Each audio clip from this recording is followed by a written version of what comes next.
자, 그래서 운동치료의 기본 개념부터 들어가도록 할게요. 자, 7페이지에 보면 운동치료에 관련된 핵심 용어가 나옵니다. 핵심 용어에 대해 살펴보면 첫 번째 유연성. 유연성은 여러분들 다 알다시피 관절에서 허용하는 운동 범위. 이 정의가 가장 일반적으로 말하는 정의입니다. 팔을 올렸을 때 이 정도 올라간다. 이러면 우리가 팔이 완전히 올라간다 라는 말은 일반인들이 얘기하는 거죠. 우리가 얘기하는 건 숄더 플렉션 180도의 ROM이 나온다. 유연성에는 크게 문제가 없어 보인다. 뭐 이런 식으로 얘기를 할 수 있겠죠. 자, 그리고 근육에 있어서 나오는 용어 세 가지가 있는데 근력, 지구력, 파워. 이 세 가지는 우리가 6챕터에 가면 근력 운동에 대해서 나올 텐데 그때 조금 더 자세히 알아보도록 할게요. 정의만 알아보면 근력은 단위 수축에서 발생하는 최대 힘, 그리고 지구력은 시간이 중요하죠. 이 시간이라는 근력에 대해서 시간이라는 것이 나오면 지구력이다 라는 키워드로 알아두는 게 좋습니다. 그리고 파워는 근력과 자주 비교가 되긴 하는데 속도가 키워드예요. 속도가. 파워는 속도가 포함이 되어 있는 힘이다. 우리가 그 벡터와 스칼라, 이과생들은 벡터와 스칼라에 대한 개념을 아마 공부를 했을 텐데 문과를 나온 친구들은 좀 생소할 거예요. 이제 그냥 힘을 얘기하는 것이 우리가 말하는 근력이고요. 파워는 힘 플러스 방향이 들어가 있다 라고 생각을 하면 됩니다. 자, 그 외에는 이제 강도, 인텐시티라고 하는 노력의 수준이 있고요. 기간도 있고 빈도, 이거는 다들 아실 테니까 넘어가도록 하고, 자세가 운동치료 관련 핵심 용어라고 얘기하는 이유는 이 자세에 따라서 운동치료를 하는 효과가 달라질 수 있기 때문에, 이 말은 무슨 말이냐면 자세를 제대로 잡아주지 않고 운동을 시키면 효과가 없을 수도 있고 심한 경우에는 더 아파질 수도 있다 라는 개념으로 생각을 해주면 됩니다. 그리고 뒤쪽에 쭉 나올 텐데 요 SAIT, 세이드의 원칙이라고 하는 선택한 운동은 의도한 효과와 일치해야 함. 이런 원칙이 운동을 함에 있어서 굉장히 중요한 원칙입니다. 그래서 이 개요는 보통 우리가 학문을 배울 때 앞에 나와 있는 개요는 앞으로 우리가 배우는 거에 대해서 차근차근 알려주는 개념이잖아요. 그래서 우리가 1학기 내내 배울 내용들에 대한 개요라고 보면 됩니다. 자, 다음으로 넘어갈게요.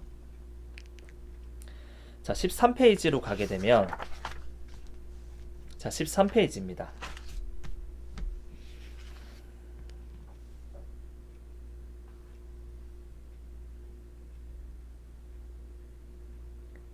아, 12페이지네요. 네, 12페이지. 자, 장애 모델의 역사와 역사적 배경. 처음에 나오는 게 이 나기 모델입니다.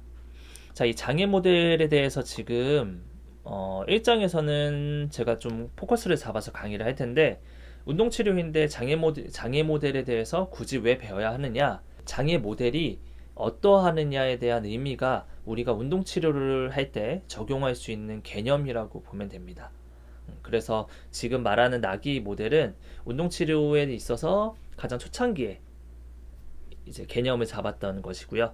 나중에 뒤에 나오겠지만 WHO에서 지정한 그런 개념들을 생각을 하다 보면 우리의 운동치료가 더 해야 되는 당위성이 입증되는 그런 개념이기 때문에 더 여러분들이 알고 계셔야 됩니다.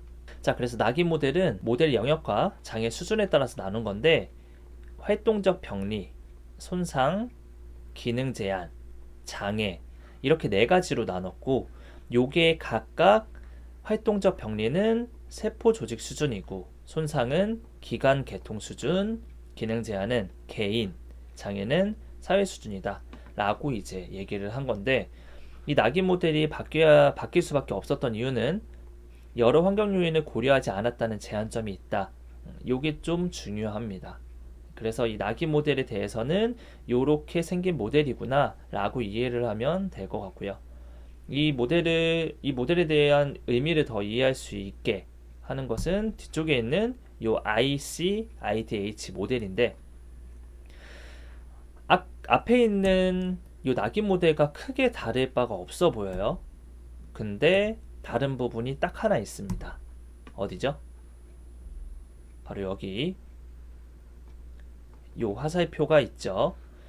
그러니까 결국은 여기서 얘기하는 게 손상이나 기능장애의 측면보다는 사회적으로 불이익을 받는 상황을 더 강조하고자 하였다라는 게 중요한 거예요.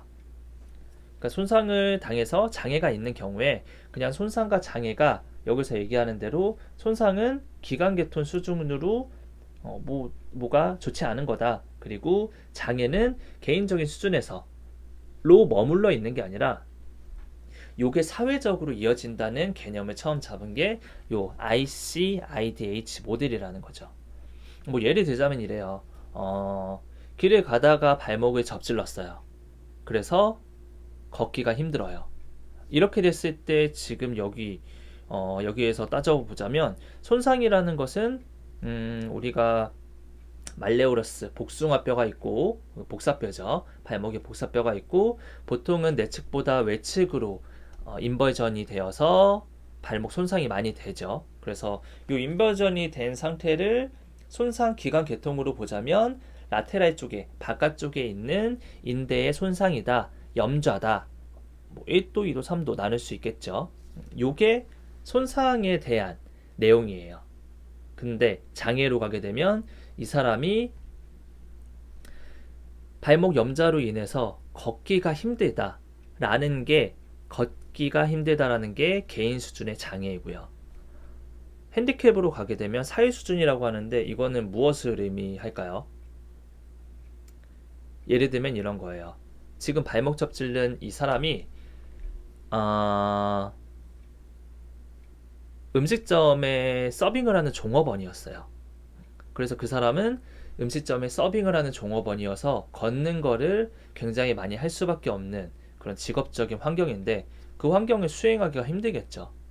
그러면 목발을 짚고 서빙을 한다거나 혹은 뭐 데스크에 앉아서 카운터를 본다거나 뭐 여러 가지 핸디캡을 가질 수밖에 없는 업무를 맡게 되겠죠. 심한 경우에는 잘릴 수도 있겠죠. 아니면 권고사직을 권유받거나. 그래서 이런 식으로 접근을 하는 겁니다. 자, 다음으로 넘어갈게요. 자, 그래서 지금 중요한 거는 ICF 모델입니다. 이 이후에 모델도 나왔다고 들었던 것 같은데 우선 교과서에는 이 내용만 가지고 얘기를 하죠. 그래서 1990년대 초에 이제 바로 전에 있었던 IC, IDH를 개정하고 개편하기 위해서 국제적 노력이 시작되었고 9년간의 연구와 입력 끝에 2001년에 이 ICF 모델을 만들었습니다. 그래서 그 내용은 여기 밑에 있는 이 내용이죠. 자, 한번 천천히 보면 화살표가 서로 상호작용을 하듯이 양쪽으로 다 형성이 되어 있죠. 그러니까 이 말은 무엇이냐면 기존에 있던 모델과는 다르게 일방향적으로 가던 화살표가 서로 소통을 하듯이 서로 양방향으로 영향을 줄 수 있다는 걸 이제 말을 하는 거죠. 그래서 가장 가운데에 있는 활동이 가장 중요한 것으로 보기 때문에 가운데에 활동이 있고 활동은 모든 것과 다 화살표로 양방향으로 소통이 될 수 있죠. 그 말은 건강 상태가 안 좋으면 활동이 힘들고 신체 구조와 기능도 좋지 않으면 활동이 힘들고 참가를 할 수 없게 되면 활동이 힘들고 개인 요인, 환경 요인, 배경 요인도 활동에 영향을 미칠 수 있다라는 걸 얘기를 하는 겁니다.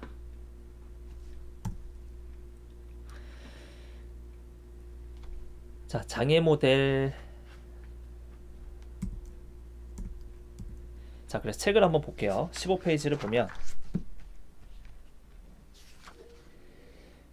그림 1-6을 보면 이 그림이 나오죠. 그래서 이 그림에 대해서 좀 중요하게 잘 알아두시는 게 좋을 것 같습니다. 자, 그 다음 22페이지로 넘어가 보겠습니다. 자, ICF 모델을 가지고 한번 적용을 해봅시다. 자, 예제가 나와 있죠. 60세 남성 A는 시력 기능에 손상이 있는 대학 교수다. 직업이 교수다 보니 학교에서 학생들을 가르치기 위해 강의를 준비해야 한다.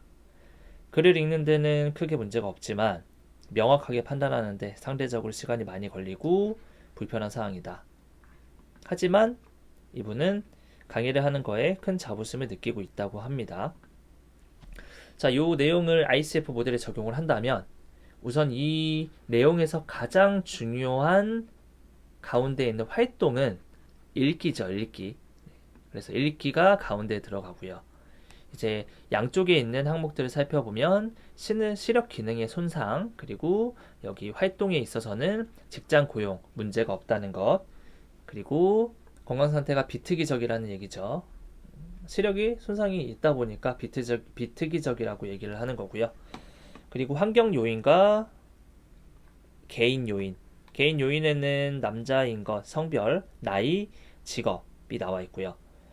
환경 요인에는 뭐 안경 같은 것들의 상품과 그에 따른 기술, 뭐 누진다 초점 렌즈를 꼈느냐, 뭐 좋은 렌즈를 꼈느냐, 나쁜 렌즈를 꼈느냐, 뭐 이런 것들이 해당될 수 있겠습니다.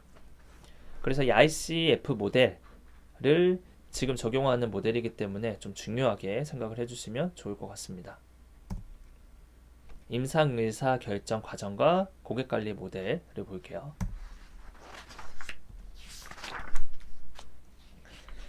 자, 페이지 30페이지.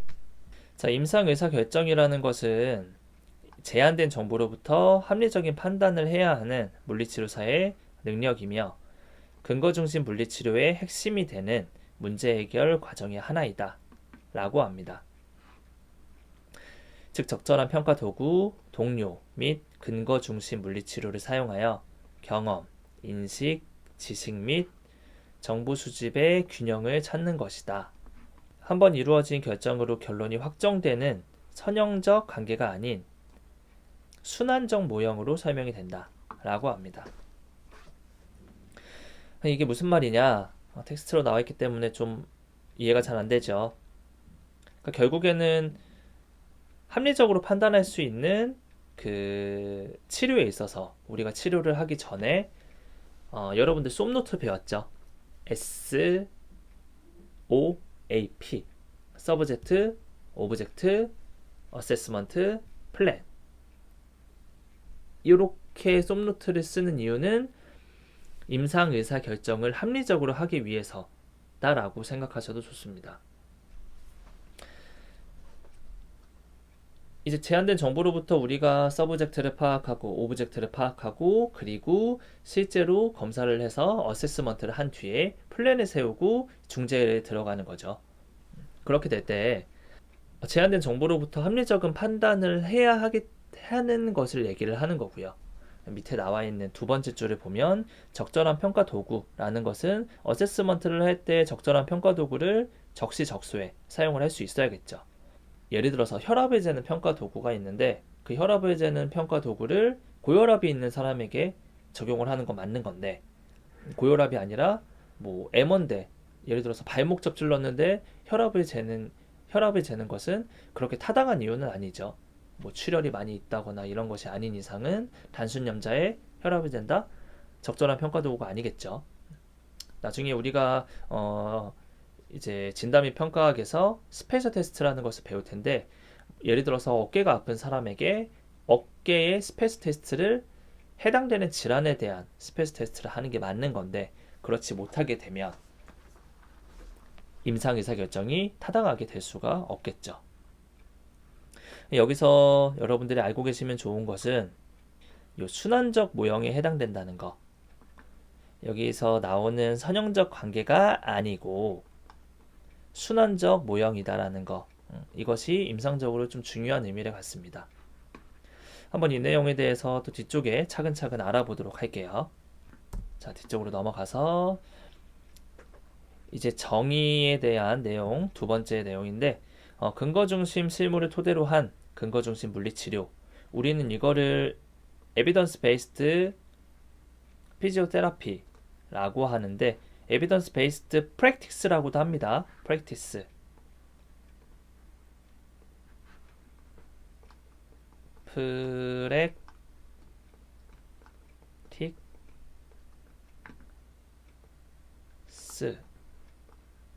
이렇게 얘기도 해요. 근거중심 물리치료 EBP. 그래서 요거를 앞글자를 따서 EBP EBP라는 용어를 많이 씁니다. 이 practice라는 용어를 써서 말을 하는 것은 우리 물리치료 학문뿐만 아니라 요즘 어떤 학문들을 예를 들어서 과학 쪽에 있는 학문을 보면 거의 대부분의 학문들이 요 EBP를 가지고 기반으로 논문을 쓰고 연구를 합니다.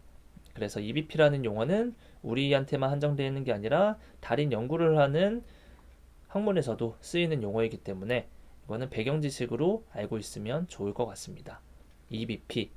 자, 그래서 EBP라고 하는 근거 중심 물리치료는 질 높은 임상 연구와 결과를 바탕으로 치료사의 임상 경험과 환자의 고유 가치를 통합하여 환자에게 최상의 물리치료 서비스를 제공하는 것이다. 넘어가겠습니다. 자, 34페이지를 보면 그래서 근거 중심 물리치료 EBP에 대한 도식화를 한 그림이 나오죠. 근거 중심 물리치료란 어떤 것이냐? 환자 고유의 가치, 그리고 질 높은 임상 연구 결과, 치료사의 전문적인 임상 경험을 토대로 이게 서로 선순환되듯이 서로 영향이 미쳐질 수 있게 고려될 수 있게 해야 된다는 거고요. 임상적인 얘기를 하자면 지금은 EBP, 근거 중심의 물리치료를 중시합니다. 쉽게 설명을 한번 해볼게요. 근거 중심 물리치료라는 게 어떤 것이냐면 교수님의 예시를 드릴게요. 여러분들 병원 가서 그 케이스 스터디에 대한 발표를 병원 가서 조사해서 발표를 하는지 모르겠네요. 교수님 같은 경우에는 학부 시절에 운동치료 과목에서 어떤 임상적인 케이스를 교수님께서 내주시면 그 과제를 해결하기 위해서 병원에 찾아가서 치료 방법은 어떻게 하는지, 플랜은 어떻게 세우는지 이런 것들을 조사해서 PPT로 발표하는 걸 했었어요.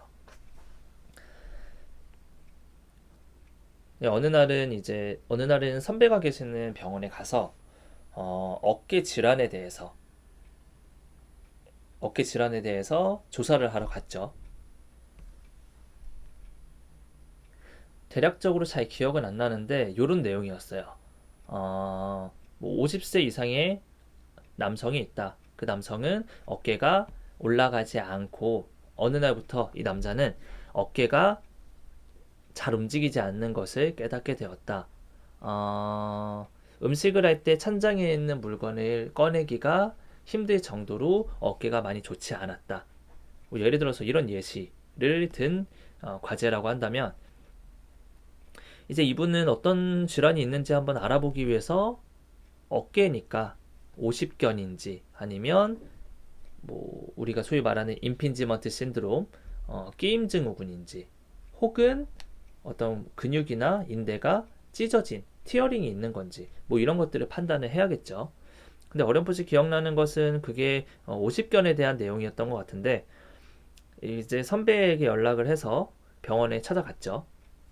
찾아가서 어깨 ROM이 관절 가동 범위가 안 나오는 경우에 어떤 중재, 어떤 치료를 하십니까? 라고 여쭤보니까 영상으로 한번 찍어라 라고 하시면서 영상을 찍는데 그 카메라 안쪽에서 보이는 그 화면은 좀 충격적이었습니다.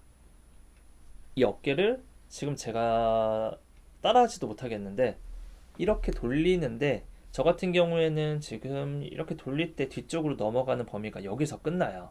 근데 이거를 더 뒤로 잡아 당겨서 여기서 덜커덩 소리가 나도록 덜커덩 이렇게 치료를 하고 있으시더라고요. 그래서 사실 학부생이기 때문에 이 개념이 없죠. 그래서 그 영상을 녹화를 해서 이제 발표를 했습니다. 그랬더니 교수님께서 하시는 말씀이 너희들은 앞으로 임상 나가서 이렇게 치료하지 마 라고 얘기를 하셨어요. 그게 EBP입니다. 그러니까 그 선배님 같은 경우는 어깨, 어깨에 대한 ROM 엑서사이즈를 함에 있어서 근거가 없이 한 거예요. 어떤 서적을 찾더라도 ROM을 넘어서는 범위의 ROM 운동은 뭐 수술이나 이런 케이스는 조금 다릅니다. 예를 들어서 뭐 TKR이나 뭐 THR 같은 전치환수를 한 경우에 관절 전치환수를 한 경우엔 좀 다를 수 있긴 하지만 그래도 요즘은 그렇게 뭐 꺾거나 관절을 꺾거나 이런 식의 테크닉은 많이 들어가지 않는 추세인데 그런 지금의 연구 결과에 따른 치료가 아니라 그냥 근거 없는 치료를 한 거라는 거죠. 그래서 여러분들이 점점 앞으로 살아가면서 이 근거에 대한 얘기를 많이 들을 거예요. 치료를 했을 때 그 치료를 한 근거가 무엇이냐? 어디서 이렇게 치료를 하라고 했느냐? 이거는 여러분들이 실장님에게도 많이 임상 초기에 들을 수도 있고요. 혹은 동료 선생님, 선배 선생님에게 자주 들을 수도 있어요. 뭔가 환자의 임프루브, 환자가 치료 효과가 나타나지 않는 상태에서 더 많이 들을 수도 있겠죠. 환자가 왜 이렇게 치료가 더딘 거야? 환자 치료가 왜 이렇게 더딘 거야? 그 어떤 치료법으로 접근했어요, 선생님? 아, 이런 스테빌리티를 잡는 이런 기법을 썼습니다. 그거 왜 그렇게 한 건데? 라고 물어봤을 때 그 왜가 그냥 그게 되게 좋아 보였어요. 혹은 유튜브 보니까 그거 효과 되게 있다고 하던데. 이런 식으로 얘기하면 안 돼요. 제가 서적들을 찾아보니까 얀다의 크로스 신드롬에 의해서 요런 개념을 가지고 이런 논문에서 사용하는 이 운동법을 했던 겁니다. 이런 식의 과정이 있어야지 여러분들이 뭐 훌륭한 물리치료사는 아닐지라도 병원 생활을 함에 있어서 그래도 여러분들이 치료를 하는 행위가 제대로 되고 있다라고 입증을 할 수 있는 방법이에요. 근거가 있어야 효과가 있다라는 게 추세이고요.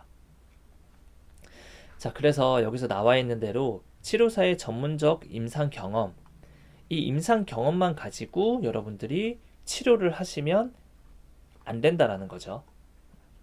이렇게 하니까 나았어 라는 걸로 끝나는 게 아니라 내 머릿속의 통계는 허리 통증이 있는 100명의 환자한테 내가 해본 결과 QMS를 푸니까 무조건 다 나았어. 나는 QMS만 풀 거야. 쿼드라투스 룸바룸, 허리 내모근, 요바연근이라고도 하죠. 그 근육을 냅다 푸는 치료사가 있다면 그 치료사는 그냥 근육 푸는 장이 그냥 테크니션일 뿐이에요. 여러분들이 정말 제대로 물리치료를 하는 물리치료사라면 요 연구 결과에 대해서도 많이 공부를 하셔야 합니다. 그래서 우리 물리치료사는 임상에 나가서도 계속 공부를 해야 되는 직업이죠. 자, 다음으로 넘어갈게요. 자, 36페이지를 보면 이제 이 중요한 그림이 나옵니다. 이거는 별표를 쳐줘야 돼요. 별표를 쳐주세요. 자, 하나하나 봅시다. 시작은 여기에요. 첫 번째 검진부터 시작을 하고요. 평가, 진단, 예후 및 치료 계획, 중재, 결과. 이 순서대로 여러분들이 임상 의사 결정을 해야 된다. 쉽게 얘기하면 여러분들 환자가 들어오면 여러분들이 해야 되는 순서는 어깨가 아픈 환자가 들어왔을 때 자, 어깨 근육 풉시다 하고 가는 게 아니라 여기 나와 있는 대로 검진을 먼저 하고 평가를 하고 진단을 하고 예후와 치료 계획을 세우고 그 다음에 중재라고 하는 치료를 이때 하는 거예요. 그리고 나서 치료하고 나서 끝이 아니라 결과도 계속 확인을 해줘야 되는 거고요. 그래서 이 하나, 둘, 셋, 넷, 다섯, 여섯 단계로 이루어지는 이 임상 의사 결정을 암기를 해주셔야 됩니다. 이 순서를 암기를 해주시고요. 하나하나 한번 볼까요? 처음 검진부터 한번 볼게요. 검진은 고객 환자에 대한 정보를 자료를 수집하기 위한 병력 청취, 수행 및 결과, 측정, 선택 및 관리 과정이다. 이 글은 한번 각자 읽어보시고요. 자, 그래서 이 6가지를 꼭 잘 암기를 해주시기 바랍니다. 다음으로 넘어갈게요. 46페이지로 갑시다.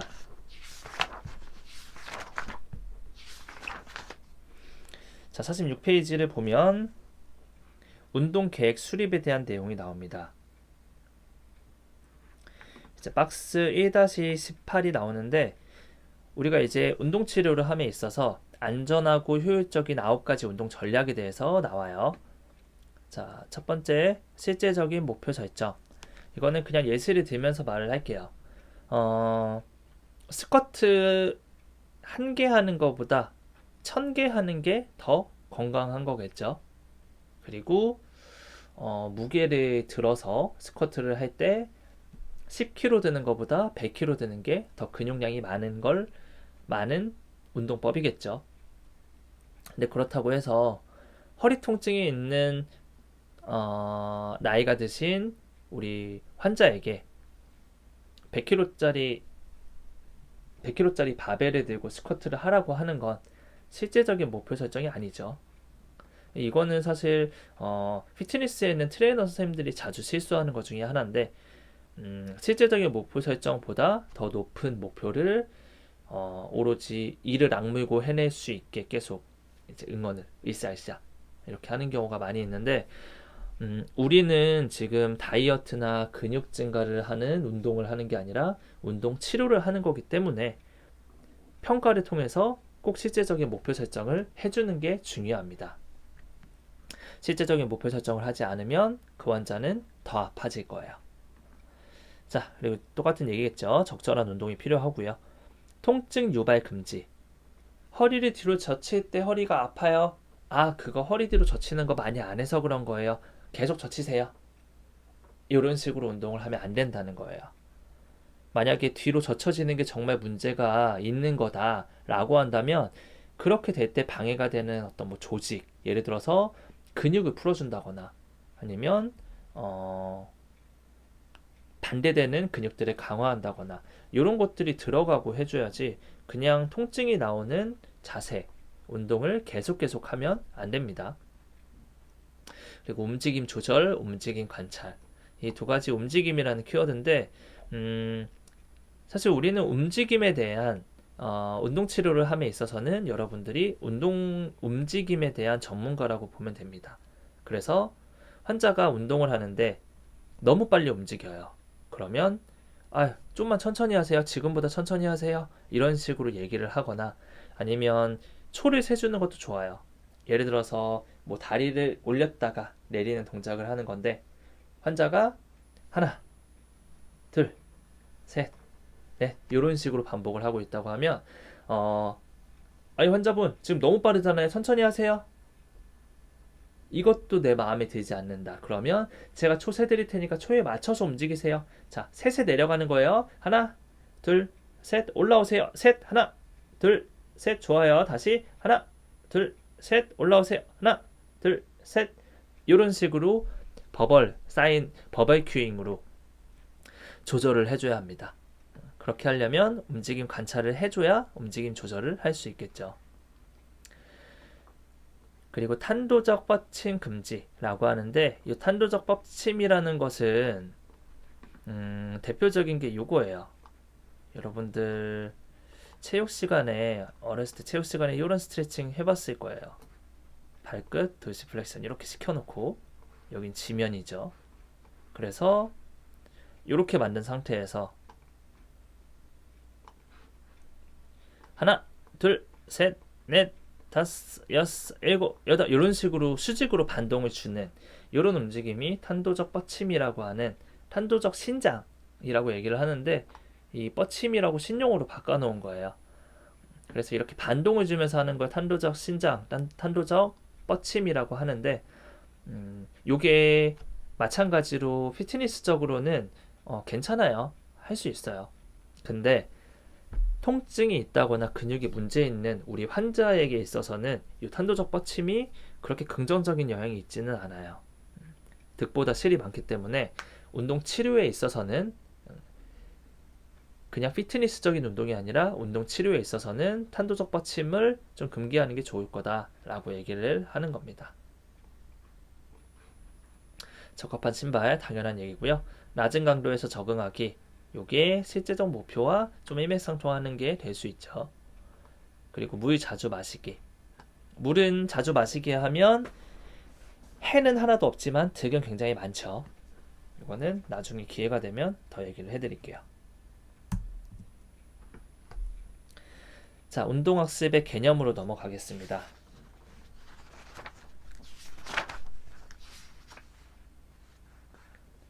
페이지가 잘못됐네요.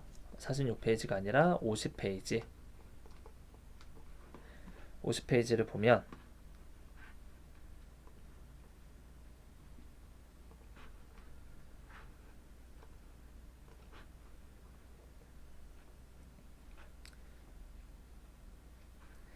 자, 51페이지를 보면 옆에 운동학습과 운동 조절의 정의가 나오죠.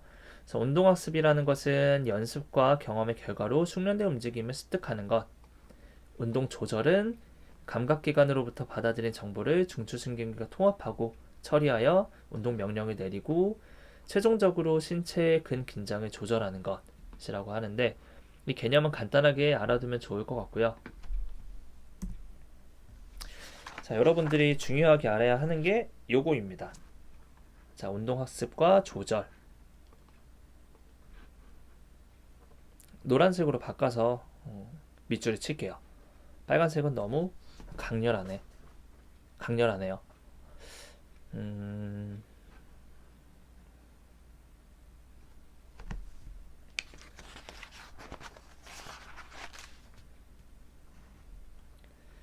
자, 50페이지를 보면 운동학습 개념이 나오는데, 운동학습에 필요한 세 가지 요소는 동기, 모티베이션, 되먹임, 피드백, 연습, 프랙티스라고 합니다.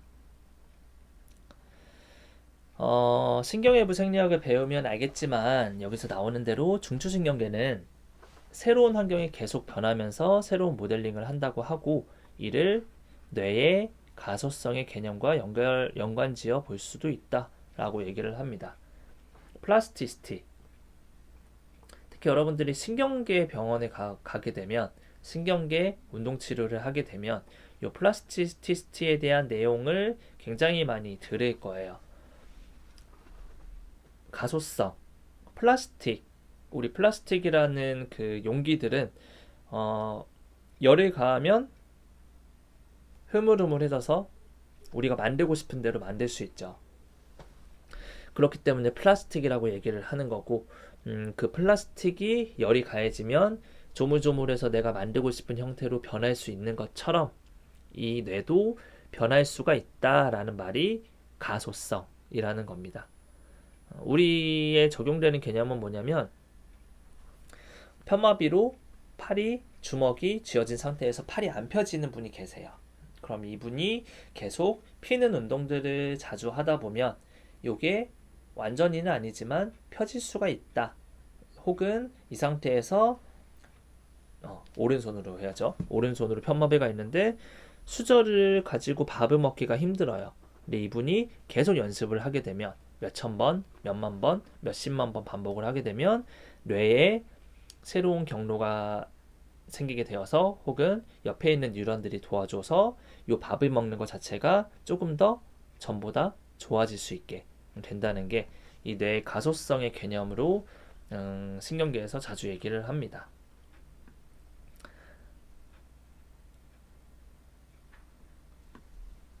자, 다음으로 넘어가서 운동학습의 구성과 진행이라고 하는 파트에 요 테이블이 나오는데, 이거는 여기서는 자세히 나오진 않지만 참고로 알아두세요. 젠타일이라고 하는 학자가, 젠타일이라고 하는 학자가 만든 그런 폼입니다. 폼. 그래서 하나하나 보도록 할 텐데, 우선 네 가지가 나와요. 네 가지 기준에 따라서 움직임에 대한 정의를 한 거예요. 그러니까 운동 학습에 대한 정의를 할 때 운동 학습의 구성에 대해서 말을 하는 거죠. 어떤 식으로 구성이 되느냐? 첫 번째는 이 신체가 정지해 있느냐 움직이느냐에 따라서 나눴어요. PPT를 보면 신체가 정지되어 있느냐 이동하고 있느냐에 따라서 요 블럭과 요 블럭으로 나눴죠. 그래서 첫 번째는 기준이 신체의 이동과 정지, 움직임이라고 할게요. 움직임. 쓰기가 힘들구나. 그냥 말로 할게요. 자, 첫 번째 움직임이에요. 움직임이고, 자, 두 번째 갈게요. 두 번째는 이제 움직임과 다르게 내가 뭔가 손으로 뭔가를 하느냐 안 하느냐에 따라서 이게 또 달라져요. 그러니까 조작을 하느냐 안 하느냐에 따라 달라지는 거죠. 그래서 두 번째 기준은 조작이 있느냐 없느냐. 예를 들면 이런 거예요. 길을 걸어간다 라고 하면 여기 나와 있는 기준, 첫 번째 기준으로 움직임. 움직이고 있나요? 안 움직이고 있나요? 길을 걸어갈 때 내 신체가 움직이죠. 그래서 움직이는 카테고리에 들어가는 게 길을 걷는 거고요.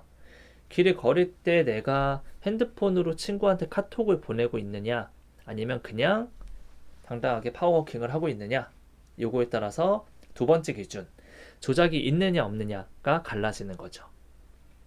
대략적으로 이해를 했을 거라고 여러분들이 믿고 이제 세네 번째 기준으로 갈게요. 자, 세 번째 기준은 우선 정신이 없으니까 좀 지우고 다 지우고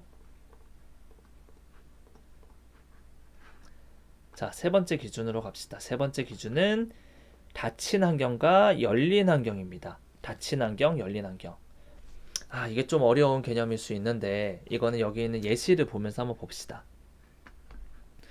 자, 닫힌 환경에 속하는 거기 때문에 아까 전에 두 가지 기준은 그냥 참고로만 생각을 하고 닫힌 환경에만 집중을 하시는 거예요.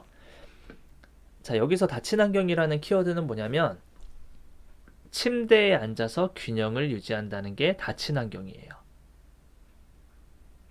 그리고 여기 옆에서는 책상에 앉아서 편지를 쓴다. 책상에 앉아서.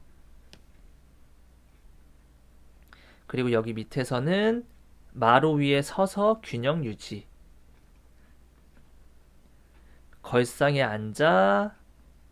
여기까지. 이런 것들이 닫힌 환경에 대한 이야기입니다. 열린 환경 한번 볼까요? 열린 환경은 움직이는 엘리베이터 안에서 균형을 유지하기. 자, 이런 건데 닫힌 환경은 어떤 것이냐면 이런 균형을 유지하거나 앉아있거나 어디에 앉을 때 뭐 변화가 없는 거예요.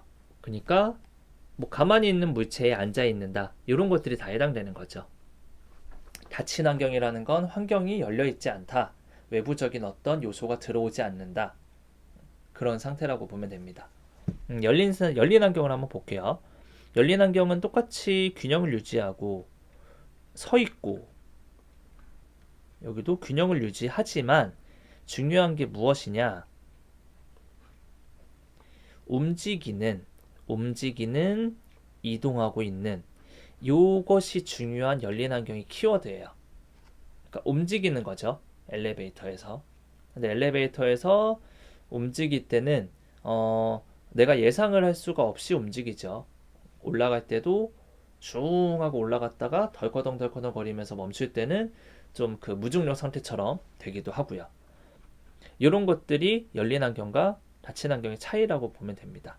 그래서 외부에 있는 요인이 들어오느냐 안 들어오느냐 라는 개념으로 생각을 하면 될 것 같아요. 자, 이제 마지막 기준은 시행 간의 변화가 주어지느냐 안 주어지느냐 이 차이인데 좀만 더 집중해서 한번 보도록 하세요. 자, 시행 간의 변화가 주어지는 것은 무언가를 할 때 시행 간 변화가 주어지지 않는 것은 침대에 앉아서 균형을 유지하는 것은 시행 간의 변화가 주어지지 않는 거예요. 어느 동안에 보호자가 머리를 빗기는 동안에 한 번 빗기고 두 번 빗기고 세 번 빗기는 동안에 똑같은 침대에 앉아서 균형을 계속 똑같이 유지를 한다라는 건 시인 간의 변화가 주어지지 않는 환경이고요. 반면에 어떤 게 차이가 있는지 보면 방 안의 흔들의자, 등받이가 똑바른 의자, 소파 등 서로 다른 의자에 앉아서 균형을 유지하기. 자, 첫 번째는 흔들의자에 앉아서 10초 균형을 유지하고, 자, 그리고 나서는 등받이가 있는 바른 의자에서 10초 유지하고, 그리고 마지막은 소파에 가서 10초 유지해. 이렇게 10초마다 변화가 된다면 요거는 시인 간의 변화가 있는 거예요. 자, 열린 환경에서 마지막으로 한 번만 더 볼까요?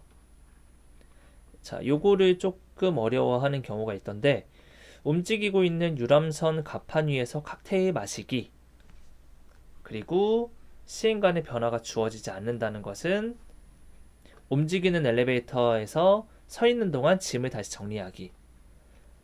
똑같이 움직이는 외부적인 요소가 있어서 열린 환경인데, 이게 어떻게 두 개가 시인 간의 변화가 있고 없고 무엇이 포인트일까? 라고 한번 생각을 해보도록 하세요.